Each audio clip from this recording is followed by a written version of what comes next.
시청자 여러분 안녕하십니까? 헬로티비 뉴스 충남입니다. 한 주 동안 화제가 된 소식들을 모아서 전해드리겠습니다. 지난 22일 강원 삼척에서 승합차 전복 사고가 발생해 16명의 사상자가 발생했습니다. 이들은 쪽파를 파종하러 홍성에서 출발한 근로자들이었는데요.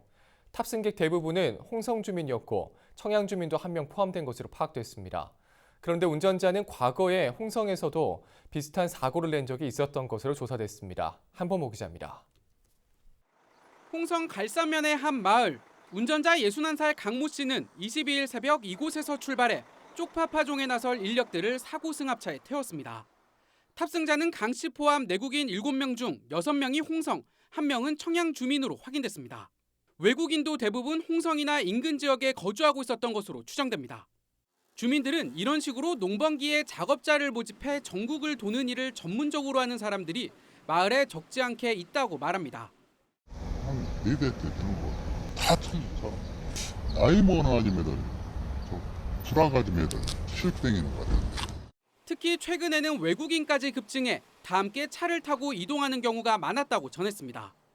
이 상하게 늦게 온 데도 없고 외국 사람들 방금 얻어지더라고요. 그래서 아침 보면 막 외국 애들. 그런데 운전자 강 씨는 10년 전에도 비슷한 교통사고를 낸 것으로 알려졌습니다. 쪽파 파종 작업을 마친 마을 사람들이 강 씨가 몰던 승합차에 타고 있었는데 앞서가던 굴착기를 들이받아 5명이 숨진 겁니다. 당시 15인승 승합차에 16명이 가득 탄 것과 숨지거나 다친 사람도 작업을 위해 모집한 마을 노인들이었다는 점이 똑같아 판박이 사고라는 지적이 나오고 있습니다. 헬로티비 뉴스 한보호입니다. 충남을 혁신도시로 추가 지정하는 내용의 개정안이 국회에서 또다시 무산된 뒤 실망감이 확산되고 있습니다. 법안 심사의 첫 고비도 넘지 못하면서 앞으로도 난항이 예상되는데요. 지역 정치력의 한계가 드러났다는 지적도 나오고 있습니다. 정선영 기자입니다. 기대를 모았던 충남 혁신도시 지정 법안이 또다시 불발됐습니다. 17일 열린 국회 국토교통위원회 법안심사소위원회에서 충남과 대전을 혁신도시로 지정하는 내용의 개정안이 논의됐지만 끝내 통과되지 못했습니다. 양승조 충남도지사와 충청권 의원들은 혁신도시 지정을 강력히 요구했으나 정부 측이 공공기관 이전 계획 수립이 우선이라는 입장을 고수했다고 밝혔습니다. 그러면서 이번 소위에선 심의 대상에서 제외된 것일 뿐이라며 계속 심의 사항이라고 강조했습니다. 충청남도 입장에서는 모든 역량을 총 결집시켜서라도 반드시 통과시켜야 된다는 것이 우리 충남의 강한 의지입니다. 우리 정부 측에 강력하게 촉구하고 충청남도의 발전에 걸맞는 또 부합하는 공공기관 이전을 위해서 또 한번 우리가 노력해야 되지 않나 그런 단계로 나가고자 합니다. 그동안 70만 명 가까이 도민 서명운동을 전개하는 등 혁신도시 지정을 위해 목소리를 높여온 지역사회는 실망을 감추지 못하는 분위기입니다. 시민사회 단체들은 세종시 출범을 위해 희생했는데 정작 충남만 소외되고 있다며 정부가 국가 균형 발전에 의지가 있는지 의심스럽다고 비판했습니다. 굉장히 많은 노력을 하고 있지만 그 벽을 넘지 못하는 안타까움이 있다고 봅니다. 그래서 다만 행정과 정치권을 중심으로 하는 것도 좋지만 좀 더 지역사회에서 시민사회와 함께 중앙정부에 좀 적극적으로 도민의 입장을 더 전달할 수 있는 그런 그 범위를 넓히고 좀 더 집중할 수 있는 그런 노력들을 했으면 좋겠다. 충남의 핵심 현안이 첫 단추도 깨지 못하면서 지역 정치력의 한계가 드러난 게 아니냐는 지적이 나오고 있는 가운데 양 지사는 앞으로 혁신도시 지정에 모든 역량을 쏟겠다는 대책입니다. 200여 개의 지역 시민사회단체로 구성된 충남사회단체협의회는 다음 달 범도민 조직을 공식 출범해 지자체와 공동 대응에 나서겠다고 밝혔습니다. 헬로티비 뉴스 정선영입니다. 태안 기업도시 조성이 지지부진한 가운데 사업 시행자인 현대 측이 일부 부지에 대한 특별 분양에 나섰습니다. 주민들은 분양 중단과 함께 현대가 직접 개발에 나설 것을 촉구하고 있습니다. 한범호 기자입니다. 태안 기업도시 입구에 특별 분양을 알리는 플래카드가 곳곳에 걸려 있습니다. 기업도시 개발 사업을 맡고 있는 현대 측이 투자 가치가 높다는 점을 홍보하며 상업용지와 준공업지역에 대한 분양에 나선 겁니다. 대대적인 분양 홍보 활동이 이어지자 지역사회에선 이를 비판하는 목소리가 커지고 있습니다. 주민들은 지역 경제 활성화를 기대해 기업 도시 유치에 함께 힘을 보탰는데 분양을 통한 수익 창출에만 열을 올리고 있다며 실망감을 감추지 못하고 있습니다. 10년이 훨씬 넘더라. 현대가 한 게 아무것도 없어요. 그렇게 놓고서 지금 와가지고 이것을 뭐 몇십만 원 혹은 몇백만 원씩 이 땅을 판다 그러니 우리 지역 주민들 생각이 어떻겠습니까? 이거 기가 막힌 거죠. 이거 완전히 이거 대기업이 지역민들을 이거 희롱한 거 아니냐. 기업 도시 개발 사업은 지난 2007년 시작됐지만 골프장 2개만 들어선 상태로 현재는 자동차 주행시험장 공사만 추가로 진행되고 있는 상황. 이 때문에 지금이라도 분양을 철회하고 현대가 직접 개발에 나서야 한다는 주장이 나오고 있습니다. 직접 투자라는 조항이 있습니다. 근데 직접 투자한 것이 거의 없습니다. 직접 투자라는 것은 2012년도까지 5,700억인가요? 그렇게 많은 투자를 해가지고 우리 군에 같이 생생할 수 있는 발전 방향이 거기에 많이 있습니다. 그런데 지켜진 것이 하나도 없습니다. 이에 대해 현대 측 관계자는 분양 부지는 전체의 극히 일부며 분양 자체가 기업 유치와 개발 활동에 속하는 것이라고 밝혔습니다. 또 분양을 통해 확보된 재원은 도로 등 기반시설 확충에 투자할 계획이라고 전했습니다. 하지만 주민들은 용지 분양을 정상적인 기업 유치 활동이라고 볼 수 없다며 반발에 나서고 있는 상황. 땅을 현대에서 매각을 했을 경우 이 토지를 매입하시는 분들이 그런 계획에 위한 어떤 양도 차익을 바라고 들어오는 분들이 아니겠느냐라는 게 국민들의 생각이거든요. 그래서 지역 경제에 저희가 생각했던 거하고는 전혀 다른 방향으로 지금 가고 있지 않나 이렇게 해서 우려하는 바입니다. 태안 지역 시민사회단체는 대규모 집회를 검토하는 등 강력히 반발하고 있는 가운데 일부에선 기업도시 지정 취소까지 요구하는 목소리도 나오고 있습니다. 헬로티비 뉴스 한보호입니다. 지난 5월 하나토탈 서산 대산공장에서 유증기 유출 사고가 발생한 이후 주민들이 처음으로 대규모 집회를 가졌습니다. 사고 후에도 기업들이 안일하게 대응하자 성난 주민들이 집단 행동에 나선 건데요. 지역사회와 동반 성장을 외쳤던 기업들, 이번에는 약속을 지킬 수 있을까요? 정선영 기자가 취재했습니다. 이른 아침 서산 대산공단 출근길에 상여가 등장했습니다. 주민들은 죽었다는 문구가 적힌 깃발이 펄럭이고 곡소리가 사방에 울립니다.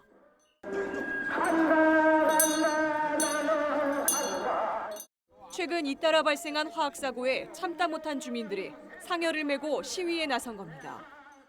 이거는 우리가 주민이 볼 때는 앞으로 큰 위험한 사고가 발생될 수 있는 전조 증상이다 이런 판단을 했고 이번 유증기 사고 같은 경우는 사실 3,000명이 먹는 주민들이 그 병원 치료를 받으면서 너무 심각한 상태가 됐기 때문에 한화토탈과 현대오일뱅크의 유증기 유출, LG와 검댕 분출, 롯데케미칼 벤젠 누출 등 최근 3년간 발생한 사고만 무려 19건. 대산 주민과 시민사회단체들로 구성된 화학안전사고 특별대책위원회는 기업들의 안전불감증을 비판하며 대표이사의 공식 사과를 요구했습니다. 대산주민 살려라! 노후 설비 교체 등 환경 개선에 투자하고 이를 주민들이 할 수 있도록 참여를 보장하라고 강조했습니다. 공단에서도 자체적인 개선책을 해야 되는 게 맞다고 생각하고 국가도 세금을 5조씩이나 걷어가면서 공단을 관리를 해줘야지 우리도 국민인데 세금만 가져가고 저희들이 안전하고 쾌적한 환경에서 살 수 있는 환경 개선에 대한 그 역할은 하지 않고 있다고 생각합니다. 대산공단이 주민들의 건강과 주거 환경에 어떤 영향을 미치고 있는지 역학조사가 시급하다는 지적도 나왔습니다. 1990년 공단 조성 후 대산읍의 인구는 10,000명 이상 줄어든 상황입니다. 가장 현실적으로 느낄 수 있는 건 지역 분들이 지역의 거주민들이 점점 더 외부로 이사를 가신다는 살지 못하게 돼. 뒤돌아서서 야 대산엔 못 살겠어. 이게 서로가 다 느껴지는 거거든요. 말하지 않아도. 지역 주민들이 지금 이제 14,000명밖에 안 됩니다. 대책위는 앞으로 촛불 집회와 정부 청사 방문 등 시위를 이어가겠다는 계획입니다. 환경과 안전 대책을 촉구하는 주민들의 목소리가 커지고 있는 가운데 대산공단 기업들이 책임 있는 답변을 내놓을지 주목됩니다. 헬로티비 뉴스 정선영입니다. 주민자치의 모범이라 인정받을 정도로 당진에선 주민자치와 관련된 사업들이 활발하게 진행되고 있습니다. 전국 최초로 당진시 주민자치 정책 박람회가 열리는가 하면 주민들이 마을에 필요한 사업을 직접 결정하는 주민총회도 진행됐는데요. 벤치마킹을 하기 위해 전국에서 관계자들이 몰렸습니다. 김단비 기자의 보도입니다. 당진 신평문화스포츠센터가 200명의 사람들로 북적합니다. 마을에 필요한 사업을 주민들이 직접 발굴하고 설명하는 주민총회 현장입니다. 주민총회란 일종의 마을회의로 사업 발굴부터 실행까지 전 과정을 주민들이 참여한다는 데 의미 있습니다. 주민총회에서 제안된 마을 사업들은 찬성과 반대 주민투표를 거쳐 사업별 우선순위를 정하게 됩니다. 이날 총회에서는 마을별 제안된 9개 사업 가운데 중장년층과 청년들이 화합하는 리턴 1020 청소년 축제가 최우선 사업으로 선정됐습니다. 선정된 사업은 시로부터 예산을 지원받거나 도민 참여 예산 등 공모를 통해 실행됩니다. 실제로 지난해 이 마을에선 지역 고등학생이 제시한 하굣길 안심 LED 가로등 설치 사업이 선정돼 예산을 지원받았습니다. 주민들이 직접 의제를 내서 이게 내 의견이 이 신평 지역에 반영을 했다는 게 주민들이 직접 실질적으로 느끼는 그런 것들이 많이 생기니까 그래서 더더욱 주민들이 참여도가 높은 게 아닌가 싶습니다. 주민들의 정책 참여를 유도하기 위해 당진시는 주민자치 정책 박람회도 개최했습니다. 전국 첫 사례로 주민자치 전시회와 풀뿌리 민주주의에 관한 다양한 정책 포럼이 진행됐습니다. 2015년 당진형 주민자치를 시작한 당진시는 지난해에만 8번의 주민자치상을 받는 등 성과를 얻고 있습니다. 이런 성과를 벤치마킹하기 위해 인근 충남과 강원도 등 전국 시군에서 2,500여 명의 관계자가 몰렸습니다. 대부분 마을 총회 같은 경우에는 주민자치회로 전환된 곳 위주로 진행을 하는데 여기는 아직 주민자치위원회임에도 불구하고 새로운 걸 시도를 한다는 측면이 있는 것 같아요. 그런 측면에서 주민들이 적극적으로 참여를 하는 모습이 너무 인상적입니다.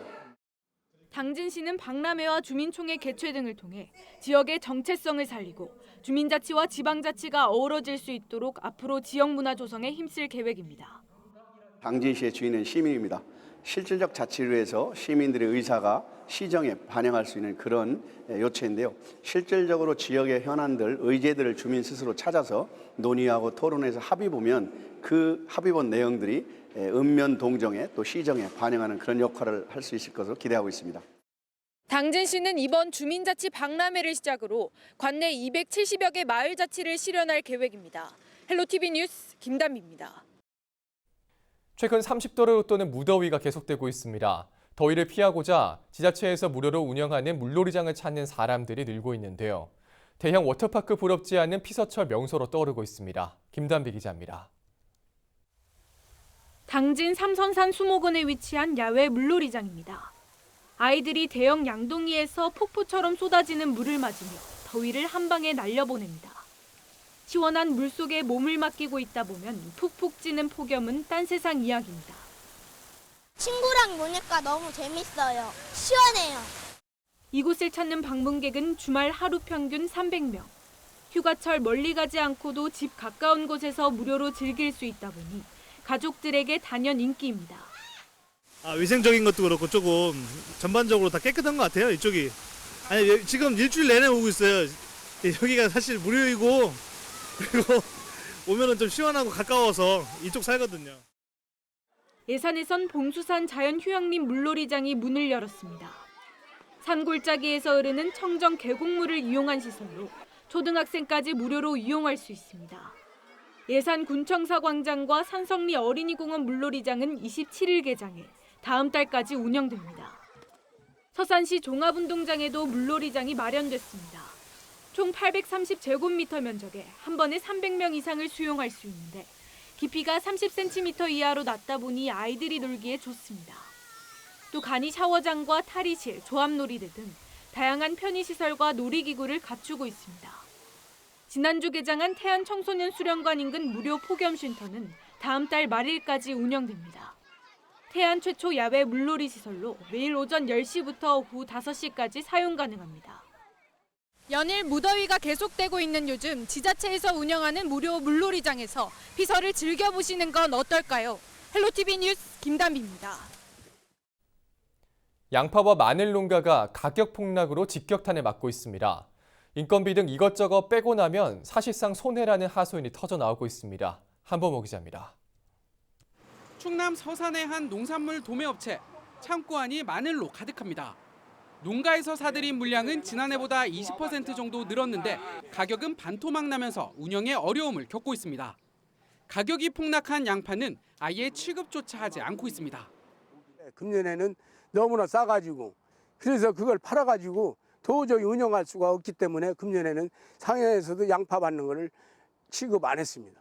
농민들한테 미안해주면은 워낙 싸기 때문에 그걸 받아서 취급할 수가 없어서 무슨 대책을 기다리고 있습니다. 현재 난지형 햇마늘 3kg은 5,568원, 양파 20kg은 8,400원으로 각각 지난해보다 59%와 39% 하락했습니다. 작황이 좋은 데다 평년 대비 생산량이 마늘은 21%, 양파는 17% 증가했기 때문입니다. 농민들은 도중에 밭을 갈아엎고 싶은 심정이었지만 손해를 최대한 줄여보기 위해 울며 겨자 먹기로 수매에 나서고 있다고 말합니다. 말할 수 없을 정도로 이게 농민들의 그 인건비도 안 나오고 사실 이 농사 1년 농사 지어가지고 미친다고 생각하면 돼요. 무조건 미쳐요. 정부에서도 이런 그 수매 가격을 미리 이렇게 선정을 해주면은 일반 상인들이 거기에 맞춰서 조정을 했을 텐데 그 뒤늦게 이렇게 뒷북쳐서 가락동 시장에서 20kg 한 가마에 약 4~5천 원밖에 안 됩니다. 그러면 이게 현재 생산비가 147만 원 들어가는데 인건비도 안 나와요, 시방. 정부가 뒤늦게 마늘 수매에 나선 것과 관련해 농민들은 시기가 너무 늦었다며 중간 상인들에게만 이익이 돌아갈 것이라고 지적했습니다. 헬로티비 뉴스 한보호입니다. 태안 지역 마늘 재배 농가들이 지난 24일 태안농협 앞에서 결의대회를 열고 수매 가격 인상을 촉구했습니다. 마늘 재배 농민들은 태안농협과 킬로그램당 최소 2,350원으로 수매 계약을 맺었지만 계약을 일방적으로 파기해 1,650원의 최저 단가로 결정했다며 수매 가격 인상과 보상을 요구했습니다. 청양과 천안에 이어 예산 광시면에서도 우라늄이 초과 검출됐습니다. 예산군은 지난 1분기 관내 190여 개 소규모 수도시설을 대상으로 정기 수질 검사를 실시한 결과 광시면 장전리 한 곳에서 기준치를 초과하는 우라늄 49.9 마이크로그램이 확인됐습니다. 예산군은 우라늄 초과 사실을 주민들에게 알리고 이달 말까지 우라늄을 제거할 수 있는 정수 장비를 설치합니다. 또 분기별 수질 검사와 함께 수질 부적합한 소규모 수도시설은 폐쇄할 방침입니다. 고형 폐기물에서 LNG로 전환되면서 일단락됐던 내포 신도시 집단 에너지 시설 건립을 놓고 또다시 갈등이 점화되고 있습니다. 내포 555메가와트 발전소 저지 주민대책위원회는 집단에너지 시설 연료가 고형 폐기물에서 액화 천연가스로 변경됐지만 주민과 사전 협의 없이 발전 용량이 커졌다며 사업 재검토를 주장했습니다. 이들은 현재 집단에너지 시설이 추진되고 있는 양산은 열 공급 세대수 6만여 호의 발전 용량은 114메가와트라며 이보다 세대수가 적은 내포 신도시는 555메가와트로 오히려 발전 용량이 과다 설계됐다고 전했습니다. 이에 충남도는 LNG가 500메가와트 이하면 투자 자체가 이루어지지 않는다며 양산은 기존 폐기물 소각장에서 열 공급을 받기 때문에 발전 용량이 적은 것이라고 설명했습니다. 앞으로 산불과 정전 등 대형 재난이 발생했을 때 시군에서 곧바로 긴급 재난 문자를 송출할 수 있게 됐습니다. 충남도는 광역자치단체에만 한정했던 긴급 재난 문자 승인 권한을 시군으로 확대하는 방안을 행정안전부에 건의해 운영 규정 개정을 이끌어냈다고 밝혔습니다. 그동안 자연재난이나 유해 화학물질 유출 사고 등이 발생했을 때 긴급 재난 문자는 광역자치단체에만 발송할 수 있었습니다. 이 때문에 현장 상황을 더 잘 아는 시군이 문자를 보내려면 광역자치단체의 승인을 받아야 해 실효성의 의문이 제기돼 왔습니다. 하지만 이번 운영 규정 개정을 통해 현장 상황 판단이 필요한 재난에 대해서는 행안부 또는 도청의 승인 없이도 시군에서 직접 문자 메시지를 보낼 수 있게 됐습니다. 충남방송이 페이스북에 이어 유튜브 채널을 운영하고 있습니다. 유튜브에서 충남방송을 검색하시고 구독 버튼을 눌러주시면 우리 지역의 이슈와 다양한 생활 정보들을 모바일로 빠르고 간편하게 만나보실 수 있습니다. 이상으로 주말 뉴스 마칩니다. 시청해주신 여러분 고맙습니다.